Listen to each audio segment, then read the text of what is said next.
So today we want to talk about types of data. So when I'm thinking about types of data, there's really two main classes of data that we can break it into. There is quantitative data and qualitative data. So the first one that I want to talk about is qualitative data. It's pretty straightforward. It's when we look at things like qualities. Qualities are things that we can break up into categories. So for example, standing here in front of the garden, one quality that I can look at is color. What color flowers are in this garden? So we've got pink, orange, yellow, there's some more pink back there.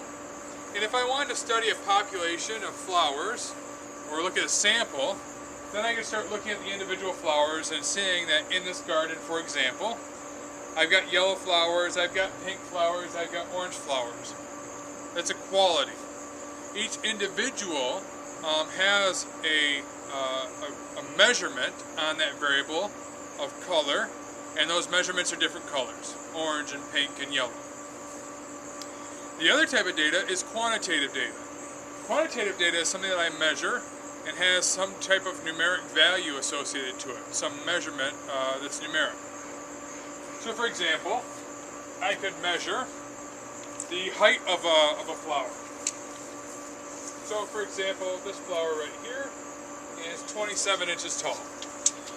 Or this flower right here is 31 inches tall. So that's quantitative. I'm looking at the same individuals in the sample, but the variable now is a quantitative variable because I'm looking at an actual quantity. Other types of quantitative data would be things like counting. I could count how many flowers I have.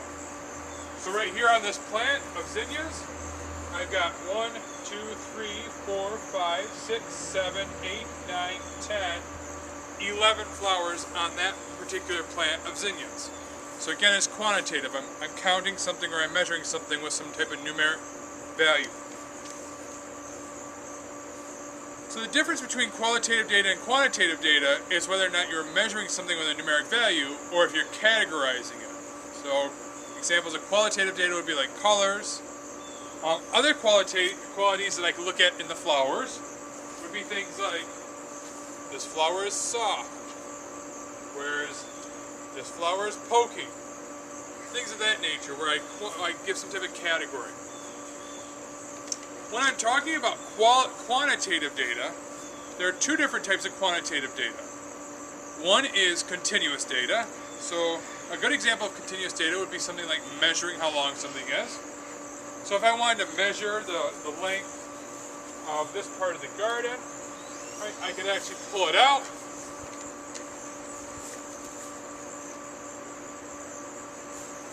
And as I measure this part of the garden, right here I've got 3 meters.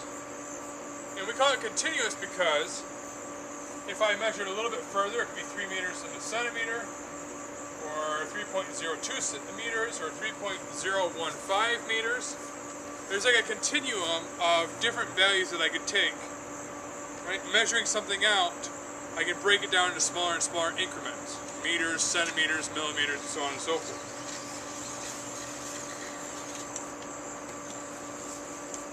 Similarly, measuring by time, which is also quantitative, that can be continuous as well.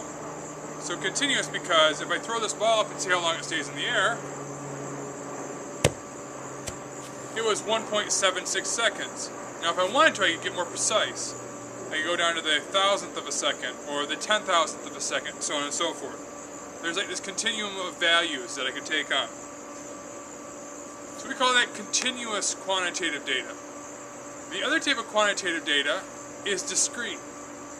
Discrete is something where there are only a certain number of values you can take on. For instance, counting. Counting how many flowers there are in this particular yard. And there's either going to be 5 or 6 or 7, but we're not counting half flowers, we're not counting quarter flowers. It's going to be some specific value, like a count. Counting how many pods are on the milkweed plants. Counting how many windows I have, or how many window panes I have. Counting something is a discrete quantitative variable. So those are pretty much the different ways we can classify our data. And when we think about classifying our data in these different ways, then in the future when we talk about graphs, one of the things you'll kind of notice then is that when we talk about bar graphs and pie charts, that's really good for qualitative data. When we talk about histograms or stem and leaf plots, that's really good for quantitative data. And so we'll see that in the next video.